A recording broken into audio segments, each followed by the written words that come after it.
എല്ലാവർക്കും നമ്മുടെ പുതിയൊരു വ്ളോഗിലേക്ക് വീണ്ടും സ്വാഗതം. അപ്പം ഞാൻ നിങ്ങളുടെ അടുത്ത് പറഞ്ഞിട്ടുണ്ടായിരുന്നു ഇപ്പോഴത്തെ റുട്ടീനിലൊക്കെ കുറച്ച് മാറ്റങ്ങൾ വന്നിട്ടുണ്ട്. കാരണം മോള് വന്നതിന് ശേഷം മോളുടെ ലീവ് തീരുന്നത് ചൊവ്വാഴ്ചയാണ്. ബുധനാഴ്ച 1-ാം തീയതി മുതൽ മോൾക്ക് ജോലിക്ക് കയറണം. അപ്പോൾ ആ ഒരു സമയം നമ്മൾ തമ്മിൽ സംസാരിക്കാനൊക്കെ ആയിട്ട് മാറ്റി വെക്കേണ്ടിയിരിക്കുന്നത്. അതുകൊണ്ട് തന്നെ എൻ്റെ വീഡിയോ വർക്കൊക്കെ ചിലപ്പോൾ രാവിലെ എഡിറ്റിങ് വരെ രാവിലെ ആയിരിക്കും തുടങ്ങുക, അല്ലെന്നുണ്ടെങ്കിൽ വോയിസ് ഓവർ മാത്രമാണ് രാവിലെ കൊടുക്കുന്നത്. അപ്പോൾ അങ്ങനെ കുറേ അധികം സമയം രാവിലെ തന്നെ പോകുന്നതുകൊണ്ട് ഇന്നിപ്പോൾ പുട്ട് വെച്ചിട്ട് അഡ്ജസ്റ്റ് ചെയ്യുന്നു. പഴമുള്ളതുകൊണ്ട് വേറെ ബുദ്ധിമുട്ടൊന്നുമില്ല. പിന്നെ മോളാണെങ്കിൽ തേങ്ങയൊക്കെ ചിരണ്ടി തന്നിട്ടുണ്ടല്ലോ, അപ്പോൾ അങ്ങനെ അതെല്ലാം ഫ്രിഡ്ജിലുള്ളതുകൊണ്ട് വളരെ എളുപ്പത്തിൽ കാര്യങ്ങൾ ചെയ്യാം. അപ്പോൾ ഉച്ചക്കാണെന്നുണ്ടെങ്കിൽ ചോറും കറികളൊക്കെ ഉണ്ടെങ്കിലും കുട്ടികൾക്ക് എങ്ങനെയാണ് അത് ആ പഴയത് തന്നെ കൊടുക്കുക. അപ്പോൾ ഞാനും പപ്പ അത് കഴിച്ചിട്ട് കുട്ടികൾക്ക് ഒരു ഇത്തിരി ബിരിയാണി ഉണ്ടാക്കി കൊടുക്കുക. പക്ഷേ നമ്മുടെ റിച്ചാർഡിന് ബ്രസ്റ്റ് പീസ് തന്നെ വേണം ചിക്കൻ്റെ. ഇത് എല്ലുള്ള കഷ്ണമാണ് എങ്കിലും കുഴപ്പമില്ല, മോൾക്ക് ബിരിയാണി നല്ല ഇഷ്ടമാണ്. അപ്പോൾ എല്ലുള്ള പീസസ് ആണെങ്കിലും മോൾക്ക് കുഴപ്പമില്ല, കഴിക്കുമെന്ന് എനിക്കറിയാം. അപ്പോൾ ഒരാളെങ്കിലും കഴിക്കുമല്ലോ എന്ന് വിചാരിച്ചിട്ട് ഞാനിങ്ങനെ ബിരിയാണി ഉണ്ടാക്കാമെന്ന് വിചാരിച്ച്.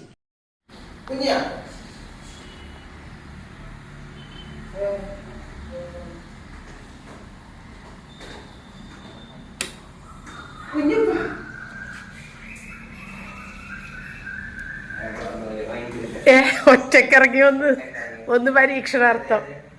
പൊന്മേ ചേട്ടൻ്റെപ്പാ ചേട്ടൻ്റെമ്മ നോക്കട്ടെ അവിടെ തന്നെ നിൽക്കുക. മോളിലോട്ട് കയറി പോകാൻ നോക്കട്ടെ. ആടെ കൊച്ചു കയറി. എടാ ചേട്ടൻ്റെ അമ്മ ഉദ്ദേശിച്ചത് ഇതല്ലെന്നാണ് പറയണത്. പുറത്തോട്ട് നോക്കണ സാധ്യ പുറത്തുനിന്നെങ്ങാനും വരുവാന്ന്. അടാ ചേച്ചി വന്നേക്കണേ. ദൈവമേ കണ്ടാ എവിടെ റിച്ചാൻ്റെ മുഖം പോയി. ആ ചേച്ചി വന്ന് കൊച്ചിൻ്റെ കുറച്ച് നേരവും കൂടി ആ സ്നേഹപ്രകടനം ഒന്ന് കാണിക്കണം. അപ്പോൾ റിച്ചാന് രക്ഷയില്ലട്ടോ. റിച്ചാനെ ഇന്നലെ നമ്മുടെ സബ്സ്ക്രൈബേഴ്സ് പറഞ്ഞനുസരിച്ച് സാറ്റിന് ആദ്യം റിച്ചാനെ വിട്ട്, പക്ഷെ എന്നിട്ടും റിച്ചാർഡ് സ്കോർ ചെയ്തില്ല. കൊച്ച് പുറത്തേക്ക് നോക്കി, ഇതല്ല ആളിന് പുറത്തുനിന്നെങ്ങാനും വരുവാ എന്ന് പറഞ്ഞിട്ട് പുറത്തേക്ക് നോക്കിക്കണ്. ആ കൊച്ചി ഇരുന്നപ്പോൾ അവിടെ കൊച്ചിന് ഇപ്പോഴാണ് ആശ്വാസം ചെയ്ത്. കൊച്ചി ഇത്ര നേരം ഇവിടെ കിടന്നിട്ട് മുകളിലേക്ക് നോക്കി കിടക്കണേയിരുന്നു. അതായത് നേരെയുള്ള വ്യൂ കിട്ടാനേ ഈ സെറ്റിന്മേൽ തന്നെ കിടന്ന് നോക്കിക്കൊണ്ട് കിടക്കണമായിരുന്നു. എല്ലാം പിന്നിപ്പാ ആ കൊച്ചു കൊട്ടുവായ വരാൻ പോയപ്പോൾ മമ്മി മറുപടി ചോദിച്ചപ്പോൾ കൊട്ടുവായ പോയി. എല്ലാം പൊന്നപ്പാ ദേ ഇപ്പോഴും പോയി കൊട്ടുവായ. അയ്യാ റിച്ചാടെ പോയി മോനെ, പോയി നീ തീർന്ന്.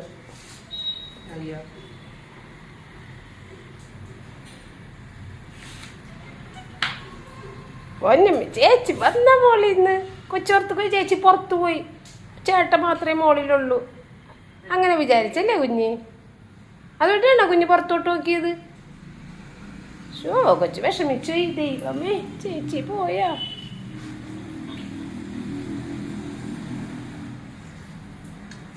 കടകണില്ലേന്ന് പതിയെ പുറകോട്ട് നോക്കിയാണ്.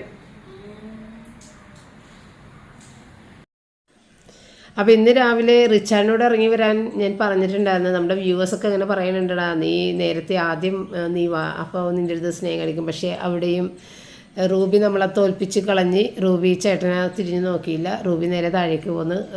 ഞാൻ ഉദ്ദേശിച്ച വ്യക്തിനെ കണ്ടില്ല എന്നുള്ള രീതിക്ക് താഴേക്ക് ഇറങ്ങിപ്പോന്നത് നിങ്ങളിപ്പോൾ കണ്ട്. ഏതായാലും റിച്ചാർഡിന് നല്ല വിഷമമുണ്ട്.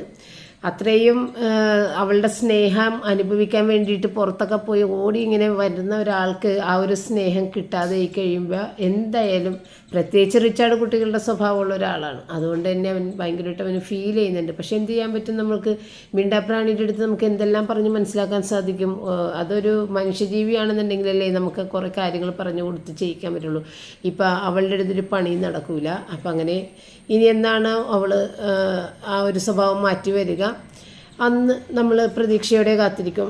അതുവരെയും എന്നേ പറയാൻ പറ്റുള്ളൂ. അപ്പോൾ കുട്ടികൾ വന്ന് അങ്ങനെ എല്ലാവരും ഫുഡൊക്കെ കഴിച്ച്. റിച്ചാർഡിന് വാരി തന്നെയാണ് കൊടുക്കണം കേട്ടോ. ഞാൻ വീഡിയോ ഒന്നും എടുക്കാഞ്ഞിട്ടാണ്. അപ്പോൾ ഞാൻ റിച്ചാർഡ് ഒന്നിച്ച് കഴിച്ച്, മോള് അവിടെ ഒറ്റയ്ക്ക് അവിടെ ഇരുന്നിട്ട് ഞങ്ങളുടെ ഒപ്പം തന്നെ ഒറ്റയ്ക്ക് വാരി കഴിച്ച്. ഞാനവിടെ കൂടെ ഇരുന്ന് റിച്ചാർഡിന് വാരി കൊടുത്ത് ഞാൻ ഒപ്പം കഴിക്കുകയും ചെയ്തു. അപ്പോൾ അപ്പം നേരത്തെ കഴിച്ചിട്ടൊക്കെ പോയി. അപ്പം ഞാനീ പറഞ്ഞ പോലെ ബിരിയാണി ഏതായാലും വെക്കാമെന്ന് വിചാരിച്ച്. മോൾക്ക് എന്നെപ്പോലെ തന്നെ ബിരിയാണി നല്ല ഇഷ്ടമാണ്. അപ്പോൾ ചിക്കൻ വളരെ കുറച്ചേ ഉള്ളു, എങ്കിലും അത് വെച്ചിട്ട് അങ്ങോട്ട് ചെയ്യാമെന്ന് വിചാരിച്ചൊരു 3 കപ്പ് റൈസ് കൊടുത്തിട്ട് അങ്ങനെ അത് കുതിർക്കാനൊക്കെ ഇട്ട് സവാള വറുക്കാനൊക്കെ ഇട്ട്. അപ്പോൾ പപ്പനെ ഞാൻ പുറത്തേക്കൊന്ന് സാധനങ്ങൾ മേടിക്കാനായിട്ട് ലിസ്റ്റൊക്കെ ഇട്ട് വിട്ടിട്ടുണ്ടായിരുന്നു. കുറച്ച് സ്നാക്സൊക്കെ ഒരു സ്ഥലത്തൊക്കെ പോകുമ്പോൾ കൊടുക്കാനുള്ള ഇതൊക്കെയാണ്. അപ്പോൾ അങ്ങനെ മേടിച്ചതാണ് കേട്ടോ. അപ്പോൾ ഇത് നമ്മുടെ ശാന്തിലാലിൻ്റെ അവിടെ നിന്ന് മേടിച്ചാണ്. പിന്നെ കശുവണ്ടിയും ബദാമെല്ലാം നമ്മൾ കാഷ്യോസിൽ നിന്നാണ് മേടിക്കുന്നത്. അപ്പോൾ അത് മാത്രം അവിടെ നിന്ന്, ബാക്കിയുള്ളതെല്ലാം ശാന്തിലാലിൻ്റെ കടയിൽ നിന്നാണ്, മട്ടാഞ്ചേരിയിൽ പാലസ് റോഡ്. പിന്നെ ഇത്തിരി ലഡു, ഹൽവ, അങ്ങനെ ഇത്തിരി മധുരവും ഒക്കെ മേടിച്ചിട്ടുണ്ട്. പപ്പട കാട്ടിക, കപ്പ വറുത്തത്, മിക്സ്ചർ, പിന്നെ ചിപ്സ്, ലഡു, അത്തരം സാധനങ്ങൾ. അപ്പോൾ ഇതല്ലേ പറഞ്ഞതെന്നൊക്കെ പറഞ്ഞിട്ട് പപ്പ അങ്ങനെ ഓരോന്നെ വീണ്ടും അപ്പോൾ ഇതിനകത്തേക്ക് എടുത്ത് വെക്കണേ കേട്ടോ. അങ്ങനെ അതെല്ലാം മേടിച്ച് അത് സ്റ്റിക്കർ വെച്ച് ഒട്ടിച്ച് വെച്ചേക്കണതാണ്. അപ്പോൾ പിന്നെ അത് തുറക്കണ്ടല്ല എന്ന് പറഞ്ഞിട്ട് അതൊക്കെ അതിനകത്തേക്ക് തന്നെ വെച്ച് മഞ്ഞ ലഡുവാണ് മേടിച്ചേക്കണത്. അപ്പോൾ ഇവിടെയാണെന്നുണ്ടെങ്കിൽ കുറേയധികം പലഹാരങ്ങൾ നമ്മുടെ കല്യാണത്തിൻ്റെയും ഇതൊക്കെ ഇരിക്കുന്നുണ്ട്. അപ്പോൾ നമുക്ക് ചില ഗസ്റ്റുകളൊക്കെ വരുമ്പോൾ ഞാൻ അവർക്ക് കുറച്ച് കൊടുത്തൊക്കെ വിടും കേട്ടോ. അങ്ങനെ എല്ലാം കൂടി നമ്മൾ കഴിക്കാനൊന്നും പറ്റില്ലല്ലോ. അപ്പോൾ അങ്ങനെ കുറേ പലഹാരങ്ങൾ ഇവിടെ ഇരിക്കുന്നുണ്ട്. എങ്കിലും കാട്ടിക കഴിക്കാനായിട്ട് ഇഷ്ടമുള്ളതുകൊണ്ട് ഈ കൂട്ടത്തിൽ നമുക്കും കൂടി കുറച്ച് കാട്ടിയും ചിപ്സും കൂടി മേടിക്കാൻ പറഞ്ഞിട്ട് അതവിടെ പപ്പം മാറ്റി വെച്ചിട്ടുണ്ട്. നമ്മൾ ക്രിസ്മസ് കേക്കൊക്കെ ഉണ്ടാക്കാനായിട്ട് കാഷ്യൂസൊക്കെ മേടിക്കില്ലേ, അതാണ് ഈ കാഷ്യൂ ഹൗസ്. ബിരിയാണി വെക്കാൻ നോക്കിയപ്പോഴത്തേക്കും തൈര് ഉണ്ടായിരുന്നില്ല. അപ്പോൾ ഞാൻ റിച്ചാൻ്റെ തൈരിൻ്റെ കാര്യം പറഞ്ഞതാ. അവൻ ഈ ആമസോണിലേക്ക് അത് ഓർഡർ കൊടുത്താണ് കേട്ടോ. അപ്പോൾ ആമസോണിൻ്റെ സർവീസ് ഇപ്പം നമ്മളുടെ ഇവിടെ തുടങ്ങിയിട്ടുണ്ട് 6 മിനിറ്റ്സിൻ്റെ. അപ്പോൾ അതൊന്ന് ട്രൈ ചെയ്യാമെന്ന് വിചാരിച്ചാണ്. ആമസോണിൻ്റെ ഇപ്പം ഇവിടെ നമുക്കും കിട്ടാൻ തുടങ്ങിയല്ലേ, മോറിന്ന് മോരും വെള്ളം.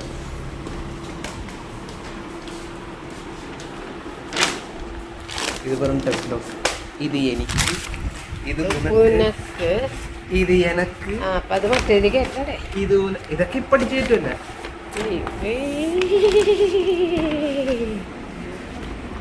എല്ലാം ഒന്ന് തന്നെ എടുത്തത്. ബ്ലൂബെറി, ഇതാണ് എനിക്ക് വേണ്ടിയത്. ഇത് ഞാൻ എടുത്ത്. അപ്പോൾ ഇത് അടിച്ച് കയറ്റണ്ടേ ആമസോൺ. അപ്പോൾ അധികം വില കൂടുതലൊന്നും ഇല്ലാതെ തന്നെ സാധനങ്ങൾ നമുക്ക് എത്തിക്കിട്ടിയിട്ടുണ്ട്. അപ്പം ഞാനാണെങ്കിൽ ഒരു ബോധക്കേട് എനിക്ക് വന്നതുകൊണ്ടാണ് ഇതിപ്പോൾ ഓർഡർ ചെയ്യേണ്ടി വന്നത്. കാരണം പപ്പ രാവിലെ ആ സ്നാക്സ് മേടിക്കാൻ പുറത്തേക്ക് പോയപ്പോൾ ഞാൻ തൈര് മേടിക്കാൻ പറഞ്ഞായിരുന്നു. അപ്പോൾ പറഞ്ഞ് എല്ലാം കഴിഞ്ഞ് ഇറങ്ങി തിരിഞ്ഞ് വരുള്ളൂ എന്ന് പറഞ്ഞപ്പോൾ ഞാൻ പറഞ്ഞു, അന്നേ വേണ്ട, ഞാൻ ബ്ലിങ്കിറ്റിൽ നിന്ന് ഓർഡർ കൊടുക്കാമെന്ന്. അപ്പോൾ പപ്പ വിചാരിച്ച് ഞാൻ ബ്ലിങ്കിറ്റിൽ നിന്ന് ഓർഡർ കൊടുത്തോളാം എന്ന് വെച്ച് പപ്പ മേടിക്കാതെ വന്നു. പപ്പ ഈ സാധനങ്ങൾ ഈ കാട്ടിയൊക്കെ മേടിച്ച് കൊണ്ടുവന്നു. അപ്പോൾ ഞാൻ പപ്പയുടെ അടുത്ത് ചോദിക്കണത്, പപ്പ എന്താണ് ഇത് തൈര് മേടിക്കാതിരുന്നത്? അപ്പോൾ പപ്പ പറഞ്ഞ്, നീയല്ലേ പറഞ്ഞത് ബ്ലിങ്കിറ്റിൽ നിന്ന് ഓർഡർ ചെയ്തോളാന്ന്. അപ്പോൾ അങ്ങനെ പറഞ്ഞതൊക്കെ ഞാൻ മറന്നു ഈ തിരക്കിൻ്റെ ഇടയിൽ. അപ്പോഴാണ് ഞാൻ റിച്ചാൻ്റെ അടുത്ത് ഇത് പറഞ്ഞത്. അപ്പോൾ ഉടനെ തന്നെ റിച്ചാർഡ് ഏതായാലും ഈ ആമസോണിലൊന്ന് ട്രൈ ചെയ്യാമെന്ന് പറഞ്ഞിട്ട് അങ്ങനെ വരുത്തിച്ചതാണ് കേട്ടോ. അപ്പോൾ നമ്മൾ ഈ പാനസ്മാർട്ടിലെ സാധനങ്ങളുടെ ലിസ്റ്റ് കയറ്റണമല്ല. അപ്പോൾ അതിന് വേണ്ടിയിട്ട് റിച്ചാർഡാണ് ഇപ്പോൾ ചെയ്ത് തന്നെ കേട്ടോ എനിക്ക്. അപ്പോൾ റിച്ചാർഡ് അത് മേടിച്ച സാധനങ്ങൾ വേഗം കൊണ്ട് അടിച്ച് കയറ്റി തന്നെയാണ്. അല്ലെന്നുണ്ടെങ്കിൽ എനിക്ക് അതിനും കൂടി ടൈം കണ്ട് വെക്കണമല്ലോ. റയൻ ഉണ്ടെങ്കിൽ റയൻ ചെയ്ത് തരുമായിരുന്നേ. ഇതിപ്പോൾ കുറച്ച് സാധനമുള്ളൂ. കുറേ സാധനങ്ങളൊക്കെ ഉണ്ടെങ്കിൽ നമുക്ക് കുറേ ടൈം എടുക്കും പാനസ്മാർട്ടിൽ കയറ്റി എടുക്കാൻ വേണ്ടിയിട്ട്. അപ്പോൾ ആ ഒരു ആപ്പിൻ്റെ കാര്യമൊക്കെ ഞാൻ നേരത്തെ പറഞ്ഞിട്ടുള്ളത് കൊണ്ട് കൂടുതൽ ഞാൻ പറയണില്ല.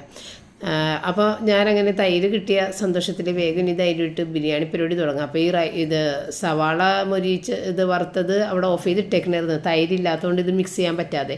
അപ്പോൾ നമ്മൾ സവാളയുടെ അകത്തുനിന്ന് കുറച്ച് എടുത്ത് മാറ്റി ഗാർണിഷ് ചെയ്യാനൊക്കെ എടുത്ത് വെച്ച്, പിന്നെ തക്കാളിയൊക്കെ എല്ലാം അരിഞ്ഞൊക്കെ വെച്ചിട്ടുണ്ടായിരുന്നു. അതെല്ലാം കൂടി തൈരും ഗരം മസാലയും ഒരിത്തിരി മുളക് പൊടി, ഒരിത്തിരി മഞ്ഞൾപ്പൊടി ഇടും. മഞ്ഞൾപ്പൊടിയുടെ കളർ മാത്രമേ ബിരിയാണിക്ക് ഉണ്ടാവുള്ളൂ. അതുകൊണ്ട് ഇത്തിരി ഒരു 1/2 ടീസ്പൂണോളൊക്കെ മഞ്ഞൾപ്പൊടി ഇടും ഞാൻ.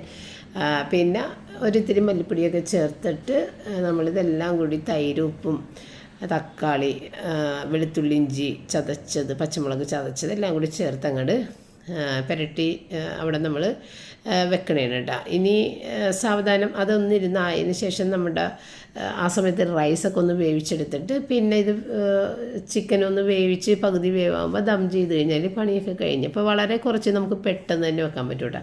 കൂടുതൽ ക്വാണ്ടിറ്റി എന്ന് പറയുമ്പോഴത്തേക്കും സവാള അരിയിലൊക്കെ കൂടുതലുണ്ടാവും. അപ്പോൾ നമുക്ക് ടൈം എടുക്കും. ഇതാകുമ്പോൾ വളരെ കുറച്ചേ ഉള്ളൂ.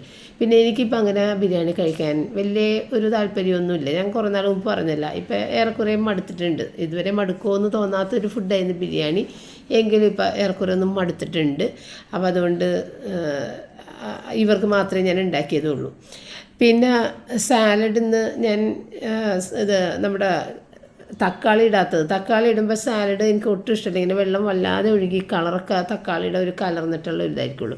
അപ്പോൾ എനിക്ക് ഏറ്റവും ഇഷ്ടം ഇത് കുക്കുംബറും ക്യാരറ്റ് ഒരു കളർ കിട്ടാൻ വേണ്ടിയിട്ട് നല്ലൊരു ഭംഗിയാണ് ക്യാരറ്റ് കിടക്കുമ്പോൾ. പിന്നെ സവാള ഇതെല്ലാം കൂടിയിട്ട് നല്ല പൊടി പോലെ ചോപ്പ് ചെയ്തെടുത്തിട്ട് അതിനകത്തേക്ക് തൈരും ഉപ്പും ചേർത്തിട്ട് വെക്കുമ്പോഴത്തേക്ക് ഒരു പ്രത്യേക ഭംഗിയും കഴിക്കാനും സുഖമാണ്. ഒരു തവണ ചേച്ചിയുടെ വീട്ടിൽ പോയപ്പോഴത്തേക്ക് അവരവിടെ പുറത്തുനിന്ന് ബിരിയാണി ഓർഡർ ചെയ്ത് കഴിഞ്ഞപ്പോൾ അവരുണ്ടാക്കി കൊണ്ടുവന്ന് തന്നേക്കുന്ന സാലഡിൽ എനിക്ക് ഈ ഒരു 3 സാധനങ്ങൾ മാത്രമേ കണ്ടുള്ളൂ. അപ്പോൾ എനിക്ക് അതാണ് ഇഷ്ടപ്പെട്ടത്. തക്കാളി ഇട്ട് വെറുതെ അത് കുളമാണ്. അപ്പോൾ ഏതായാലും തക്കാളി ഇപ്പോഴും ഞാൻ ഇടുന്നില്ല.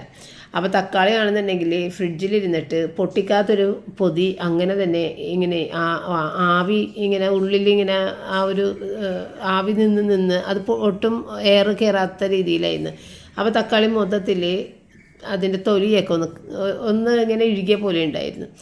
അപ്പോൾ അതിനകത്ത് നല്ല തക്കാളി മാത്രം ഇതിനകത്തേക്ക് എടുത്തിട്ട് ബാക്കി ഞാൻ അവിടെ വെച്ചിട്ടുണ്ട്. ഇനിയിപ്പോൾ അത് തിരിച്ച് ഫ്രിഡ്ജിലേക്ക് വെക്കാൻ പറ്റില്ല. അതിൻ്റെ ആ തൊലിയെല്ലാം ഒന്ന് പൊളിച്ച് കളഞ്ഞ ശേഷം വേണമെന്നുണ്ടെങ്കിൽ നമുക്ക് കഴിക്കാം.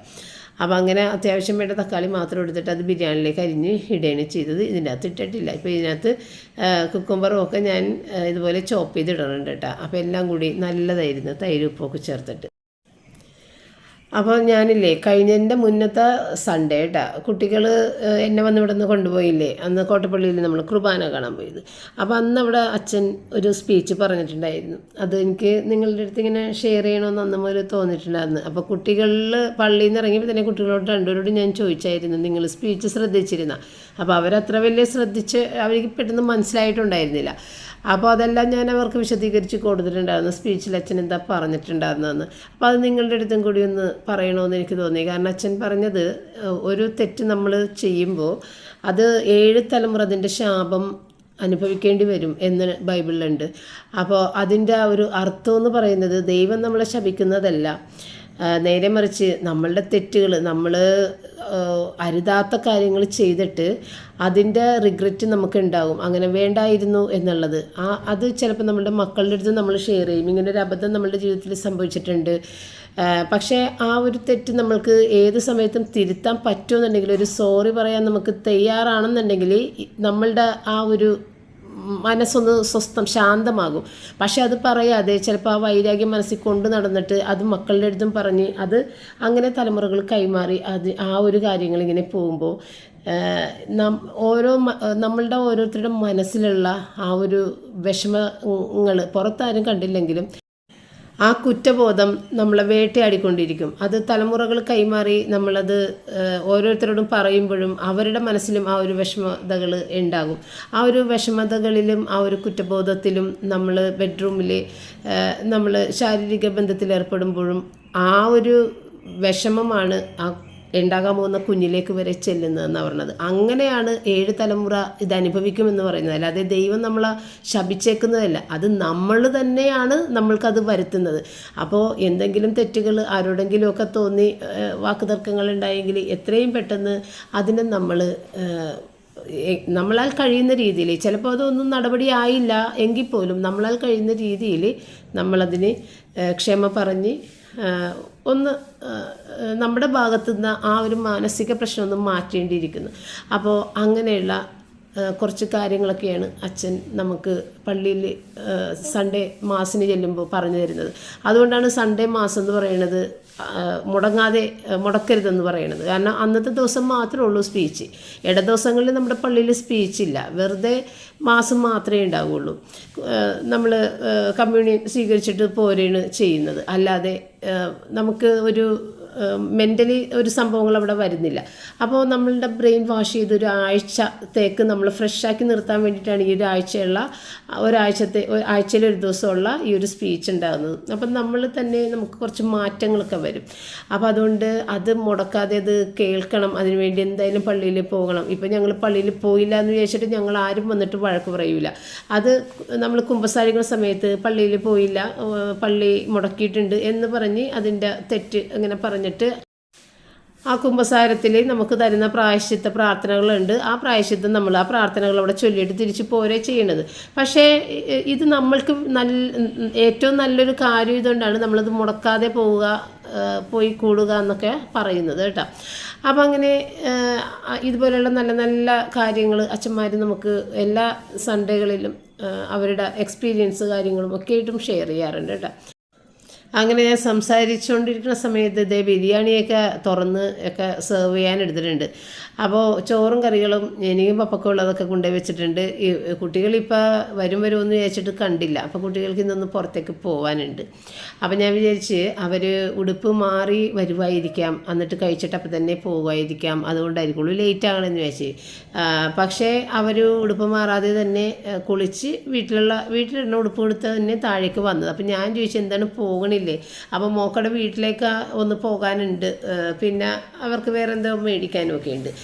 അപ്പോൾ സാധാരണ നമ്മൾ വീട്ടിലേക്കൊക്കെ പോകും എന്ന് വിചാരിക്കുമ്പോൾ പെട്ടെന്ന് തന്നെ പെൺകുട്ടികൾ ഉടുത്ത് റെഡിയായിട്ടൊക്കെ പോകുമല്ലോ. അപ്പോൾ ഞാനതാണ് വിചാരിച്ചത്. പക്ഷേ നേരെ തിരിച്ചായിരുന്നു സംഭവം. കുട്ടി ഉടുക്കാതെ താഴേക്ക് വന്നു. അപ്പോൾ ഞാൻ ചോദിച്ചു ഇത്രയും ലേറ്റായിട്ട് പോകുമ്പോൾ അവിടെ മമ്മിക്ക് ഇത്തിരി നേരം സംസാരിച്ചിരിക്കാൻ നേരം കൊടുക്കണ്ടേ, മോളോട് സംസാരിക്കണ്ടേ മമ്മിക്ക്, അപ്പോൾ ഇത്തിരി നേരത്തെ പോകണ്ടേ എന്ന് ഞാൻ ചോദിച്ചായിരുന്നു. അപ്പോൾ പറഞ്ഞ അത് കുഴപ്പമില്ല മമ്മി, സമയമുണ്ട് എന്ന് പറഞ്ഞിട്ട് വീണ്ടും അവിടെ ഇരുന്ന് സംസാരിച്ച് വൈകുന്നേരം ഒരുപാട് ലേറ്റായി. എന്നിട്ടാണ് ഇവിടെ നിന്ന് ഇറങ്ങിയിട്ടുണ്ടാകുന്നത്. എന്നിട്ട് ഇപ്പോൾ 2:15 കുട്ടികൾ വന്നിട്ടില്ല. ഞാനിതെല്ലാം സെർവ് ചെയ്ത് വെച്ച്. അപ്പോൾ ബാക്കിയുള്ള തക്കാളിയും ക്യാരറ്റ് കുക്കുംബറും അതൊക്കെ ഒന്ന് കട്ട് ചെയ്ത് വെച്ച്, പപ്പടമൊക്കെ വറുത്ത്, കശുവണ്ടി മുന്തിരിയും ഒക്കെ ഒന്ന് വറുത്ത് അതും കൂടിയൊക്കെ ഇട്ട് അങ്ങനെ ബാക്കിയുള്ള ബിരിയാണി മൊത്തത്തിൽ അവിടെ തന്നെ വെച്ചിട്ടുണ്ട് കേട്ടോ. ഇനിയിപ്പോൾ ഇട്ട് കഴിക്കണമെങ്കിൽ കഴിക്കാം, അല്ലെന്നുണ്ടെങ്കിൽ രാത്രിത്തേക്ക് അതെടുക്കാം എന്നും പറഞ്ഞിട്ട്. അപ്പോൾ ഈ ഒരു റൈത്ത എനിക്ക് നന്നായിട്ട് ഇഷ്ടപ്പെട്ടു കേട്ടോ. എനിക്കിങ്ങനെ ഉണ്ടാക്കുന്നതാണ് കൂടുതലിഷ്ടം. അപ്പോൾ ഇന്നിപ്പോൾ ക്യാരറ്റും കുക്കുംബറും കയ്യിലുണ്ടായതുകൊണ്ടാണ് ഉണ്ടാക്കിയത്. കഴിഞ്ഞ ദിവസമൊക്കെ ക്യാരറ്റും കുക്കുംബറും മേടിച്ചിട്ടുണ്ടാകുന്നില്ല. അതുകൊണ്ട് ഞാൻ തക്കാളിയും സവാള ഇട്ടിട്ട് തന്നെ നമ്മുടെ കയ്യിലുള്ളത് എന്താണെന്ന് വെച്ചാൽ നമ്മൾ അങ്ങനെയല്ലേ ചെയ്യണത്. അപ്പോൾ ഇന്നിപ്പോൾ ഇങ്ങനെ ചെയ്തിട്ടുണ്ട്. അപ്പോൾ പപ്പടത്തിൻ്റെ ആളായതുകൊണ്ട് 2 പീസ് എടുത്ത്. അപ്പോൾ പപ്പക്ക് മനസ്സിലായി ഒരു പപ്പടം 2ആയിട്ട് മുറിച്ചേക്കലാണ്. അപ്പോൾ പപ്പ പറയുന്നുണ്ട് ഞാൻ ഒരു പപ്പടം എടുത്തിട്ടുള്ളൂ, ഒരു പപ്പടം കൂടി എനിക്ക് തന്നെ, അതായത് 4 പീസ് വേണമെന്നാണ് പുള്ളി ഉദ്ദേശിക്കുന്നത്. അപ്പോൾ ഞാൻ പപ്പ ഈ പ്രശ്നം ടാബ്ലറ്റ് കഴിക്കണോണ്ട് തന്നെ പപ്പടം അധികം കഴിക്കണമെന്നൊക്കെ പറയും കേട്ടോ. അപ്പോൾ അതുകൊണ്ട് പപ്പ എന്നെ ഓർമ്മിപ്പിക്കുന്നുണ്ട്. ചേച്ചി വന്നണ്ടടാ, ചേച്ചി വന്നുണ്ട്. ചേച്ചി എന്തേ? ചേച്ചി വന്നണ്ടടാ.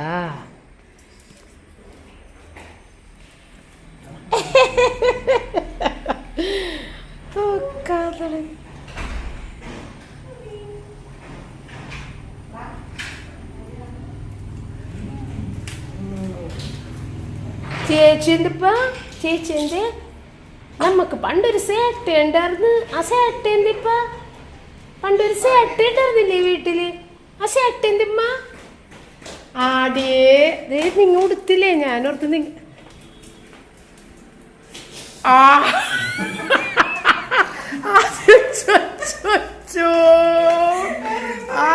അച്ചോ ഇതൊരു ഭയങ്കര ഡീപ്പായിട്ട് അറിച്ചാടേ. നിങ്ങൾ ഉടുത്തില്ലേ? ഞാൻ വിചാരിച്ചു നിങ്ങൾ ഉടുത്തിട്ടുണ്ടാവുമെന്ന്. എന്റെ ദൈവമേ റിച്ചാടേ, ഇത് പിന്നെ ചതിവായിപ്പോയി.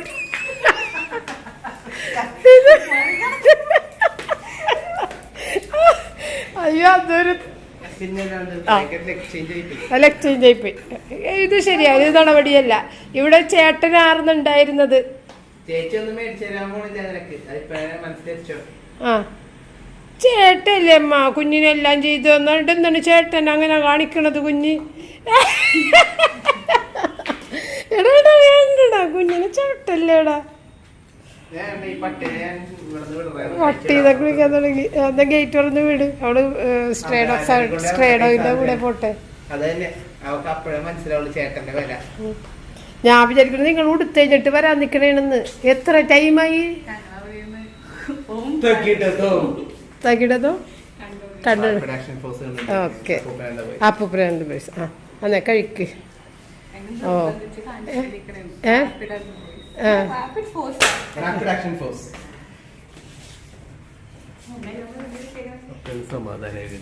ആണോ?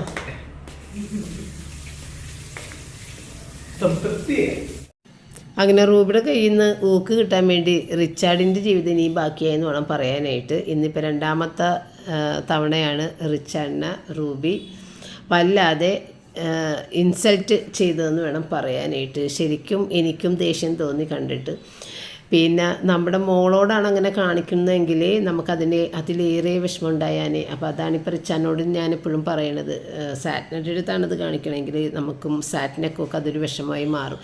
പക്ഷേ ഇത് നേരെ തിരിച്ചല്ലേ, നമ്മളുടെ കുഞ്ഞല്ലേ, അവൾ ഇത്രയും നാൾ നമ്മളുടെ മാത്രമായിരുന്നല്ല. അപ്പോൾ അതുകൊണ്ട് ആ ഒരു വിഷമം നമുക്കില്ല. ഇപ്പോൾ പുതിയൊരാളെ കാണുമ്പോൾ അവൾ കുറച്ച് ചാടിക്കഴിഞ്ഞാൽ നമ്മൾക്ക് ആകെ വിഷമമാകും. ഇപ്പം അതില്ലാത്തതാണ് ഏറ്റവും സന്തോഷം. അപ്പം അത് സാരമില്ല എന്നൊക്കെ റിച്ചാൻ്റെ അടുത്ത് പറയണേണ്. അപ്പോൾ അങ്ങനെ കുട്ടികളും ഞാനും കൂടിയൊക്കെ ഇരുന്ന് കഴിച്ച് പപ്പതേ കഴിച്ച് തീരാറായിട്ടുണ്ട്. ഞാനവിടെ വിളമ്പിക്ക് വെച്ചിട്ടുണ്ട്. അങ്ങനെ ദേ കുട്ടികൾ പോകാൻ വേണ്ടി കയറിപ്പോയിട്ട് ദേവന്നി നമ്മുടെ ഉടുപ്പെടുത്തിട്ടല്ല.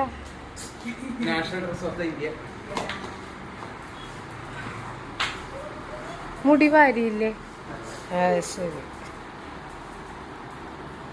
അത് കണ്ടില്ല. ഞാൻ വീഡിയോ കണ്ടുകൊണ്ടിരിക്കണോണ്ടേ നിങ്ങൾ ഇപ്പോൾ അവരിറങ്ങി വരുന്നത് ഞാൻ അറിഞ്ഞില്ല. ഞാൻ വീഡിയോ കണ്ടുകൊണ്ടിരിക്കണമായിരുന്നു. അപ്പോൾ അതിൻ്റെ ആ ശബ്ദം കൊണ്ട് എനിക്ക് ഇവർ ഇറങ്ങി വരുന്നത് കേൾക്കാൻ സാധിച്ചില്ല.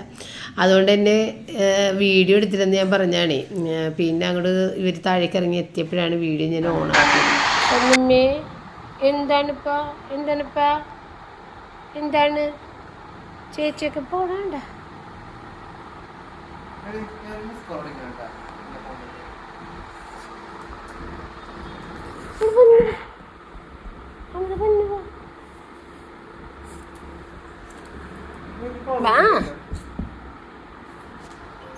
കുറച്ചു നേരം കഴിയുമ്പോൾ വരും.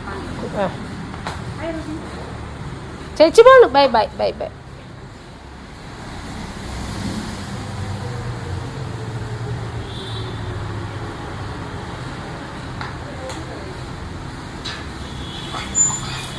ഓടി വന്നെ. Bye bye bye. ചേച്ചിനെ കണ്ട കുഞ്ഞി നോക്കാം നമുക്ക്. വാ,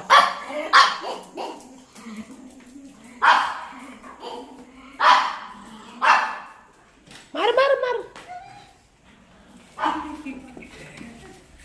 ചേട്ടനെ പോയി നോക്കി ആദ്യം തന്നെ. ചേട്ടൻ കണ്ടില്ല. ചേട്ടനെ പോയി നോക്കി. ചേട്ടൻ തിരിഞ്ഞു നോക്കണില്ല കൊച്ചിനെ. ദേടാ കൊച്ചു വന്നട നോക്ക. എട എന്താടാ എട കൊച്ചു നോക്കിയപ്പോ എന്താണപ്പേ നോക്കിയില്ല കുഞ്ഞിനെ. അതെന്ത് മര്യാദ എടാടാ കാണിച്ചത് കൊച്ചു വന്നപ്പാ? അല്ല ചേട്ടൻ്റെ അമ്മ കണ്ടാ കൊച്ചു വന്നതല്ലേ ചാടി കയറി? ഇല്ല രണ്ടാമത്തെ പ്രാവശ്യം വന്ന്. അപ്പോൾ കുട്ടികൾ ഊബറിലാണ് പോയിട്ടുണ്ടായിരുന്നത് കേട്ടോ. അതാണ് പുറത്തേക്ക് ഗേറ്റിൽ നിന്ന് തുറന്ന് ഇറങ്ങിപ്പോയത്. വണ്ടി അവിടെ വന്നിട്ടുണ്ട്. അപ്പം ഞാനാണെങ്കിൽ ചായ ഇട്ട് വെച്ചിട്ടുണ്ടായിരുന്നു കൊടുക്കാനായിട്ട്. അത് കൊടുക്കാൻ സാധിച്ചില്ല. അതിനും പിന്നെ വണ്ടി അവിടെ വന്ന് പെട്ടെന്ന് തന്നെ ഓടിപ്പോവുകയും ചെയ്തു. അങ്ങനെ പിന്നെ അവൻ വന്നു കഴിഞ്ഞപ്പോൾ ഞാൻ പറയുക വൈകുന്നേരത്തെ ചായ ഇരിക്കുന്നുണ്ട്, അത് നമുക്ക് കുടിക്കാം മമ്മി, രാത്രി ചൂടാക്കി എടുക്കാം, നമുക്ക് കുടിക്കാൻ മൂന്നൂർക്കും കൂടി എന്നും പറഞ്ഞ് അങ്ങനെ ഞങ്ങൾ രാത്രി ചായയൊക്കെ കുടിച്ചു. കാരണം കുട്ടികൾ പുറത്തുനിന്ന് ഫുഡ് കഴിച്ചിട്ടാണ് വന്നിട്ടുണ്ടായിരുന്നത്. അപ്പോൾ അതൊരു ട്രീറ്റ് തന്നെയായിരുന്നു. അപ്പോൾ അത് കഴിച്ചിട്ടാണ് വന്നിട്ടുണ്ടായിരുന്നത്. അപ്പോൾ അവർക്ക് ഭക്ഷണം വേണ്ട. അപ്പോൾ ബിരിയാണി ഞാൻ അങ്ങനെ തന്നെ എടുത്ത് ഫ്രിഡ്ജിലോട്ട് വെച്ചിട്ടുണ്ടായിരുന്നു കേട്ടോ, അടുത്ത ദിവസം കഴിക്കാമല്ലോ. അപ്പോൾ ഇത്ര ഉണ്ടാകുന്നുള്ളൂ. വീഡിയോ വൈൻഡപ്പ് ചെയ്യുന്നു. വീണ്ടും കാണാം. Thank you.